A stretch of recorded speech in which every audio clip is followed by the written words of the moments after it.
1980년 중반에 지구 냉각화가 끝나고 다시 온난화 조짐을 보이자 유엔은 신속히 기조를 180도 바꿨습니다. 1988년 기후변화를 위한 정부 간 협의체 IPCC를 만들었고 IPCC는 지금까지 전 세계 인류에게 지구온난화 공포를 전파하는 중추적 역할을 하고 있습니다. IPCC 설립을 주도한 UNEP 유엔 본부 사무총장 노엘 브라운 또한 1989년에 지구를 대재앙으로부터 구할 시간은 10년밖에 남지 않았다라고 했습니다. 노엘 브라운이 1989년 AP통신과 인터뷰한 내용을 보면 2000년까지 지구온난화를 중단하지 못하면 대규모 환경 난민이 발생할 것이라고 했습니다. 그의 모든 예측은 2000년은 고사하고 2022년 현재까지 일어나지 않고 있습니다.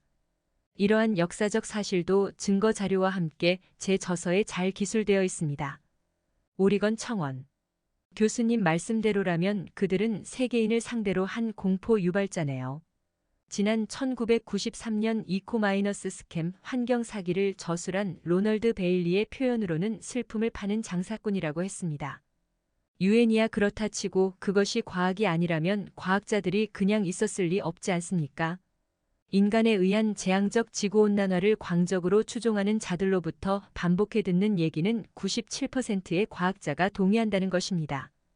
틀립니까? 완전히 날조된 선동입니다.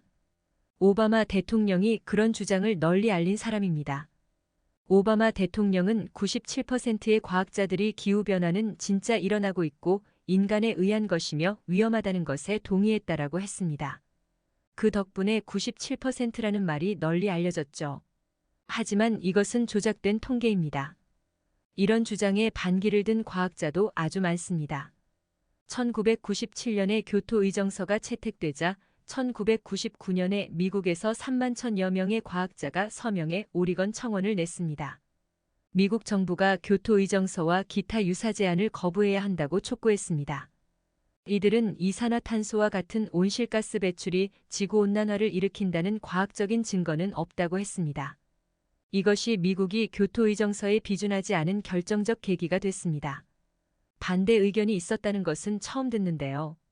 여러 번 있었습니다. 반대하는 과학자가 매우 많았지만 놀라울 정도로 언론의 주목을 받지 못했습니다. 오리건 청원에 이어 2008년에는 전 세계 40개국의 1200명이 넘는 과학자들이 서명한 맨해튼 선언이 있었습니다. 이 선언문을 보면 지구의 기후는 인간의 행동과는 무관하게 항상 변해왔고 앞으로도 그럴 것이다. 이산화탄소는 오염물질이 아니라 모든 생명체를 위한 필수 물질이다라고 주장하고 있습니다. 2009년에는 166명의 과학자가 당시 반기문 유엔 사무총장에게 다음과 같은 내용의 공개서한을 보냈습니다. 인간 활동이 자연적 원인 이상으로 위험한 기후변화를 일으키고 있다는 확실한 증거를 먼저 제시하지 않은 상태에서 세계 인류에게 엄청난 비용이 드는 규제적인 공공정책을 내릴 합당한 이유가 없습니다라고 말이죠. 계속 바뀌는 이산화탄소로 인한 재앙 한계. 박 교수의 저서 기후종말론을 보면 150년에 걸친 언론 보도, 데이터, 차트 등이 빼곡하다. 오늘날 이산화탄소는 지구의 온실 효과를 일으키는 주범으로 널리 알려졌지만 책의 내용은 사뭇 다르다. 이산화탄소는 대기에서 100만 분의 1 ppm의 단위로 측정해야 할 정도로 극히 소량이어서 미량가스로 불린다. 대기의 99%는 질소 78%와 산소 21%로 구성돼 있고 그 다음은 아르곤 0.9%이다. 이산화탄소는 대기의 0.04%에 불과하다. 그리고 거의 무시할 수 있을 정도의 네온, 헬륨, 메탄, 크립톤 등이 있다. 관측에 따르면 이산화탄소는 지난 140년 동안 280ppm에서 약 420ppm으로 늘었다. 무려 50%가 증가했지만 미량인 이산화탄소는 140년 동안 1만 분의 1.4 증가한 것에 불과하다. 10년마다 10만 분의 1씩 증가한 셈이다. 박 교수의 얘기다.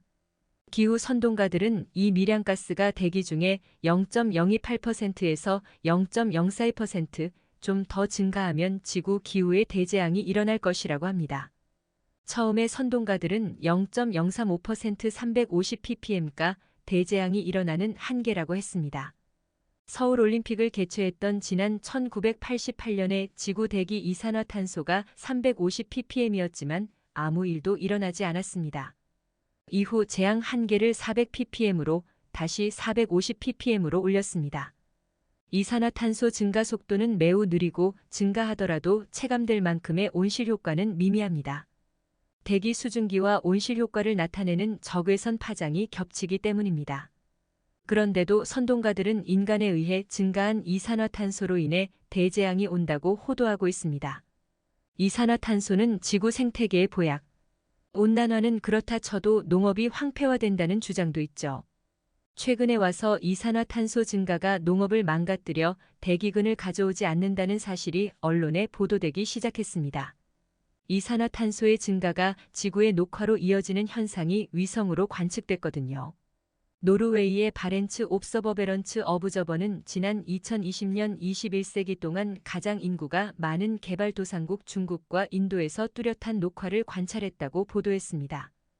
대기에 증가하는 이산화탄소로 지구에는 매 초당 축구장 2.7개 면적의 녹지가 늘어나는 것이 공식 확인됐습니다. 또 식량 생산 증가에도 상당한 이바지를 하는 것으로 밝혀졌습니다. 이미 많은 온실 농업자들은 이산화탄소의 식물 성장 효과를 잘 알기 때문에 자신들의 온실에 이산화탄소 발생기를 설치하고 있습니다. 그동안 알려진 사실과 많이 다르네요. 세계 기후선언 대사들은 이산화탄소를 지구 생태계와 농작물의 보약이라고 표현합니다. 지구 생태계와 농작물을 위한 적정 이산화탄소 농도는 11,500ppm입니다. 인체 건강을 우려할지 모르지만 잠수함에서는 8,000ppm에 이르고 미국 노동부 작업장 허용치는 5,000ppm입니다.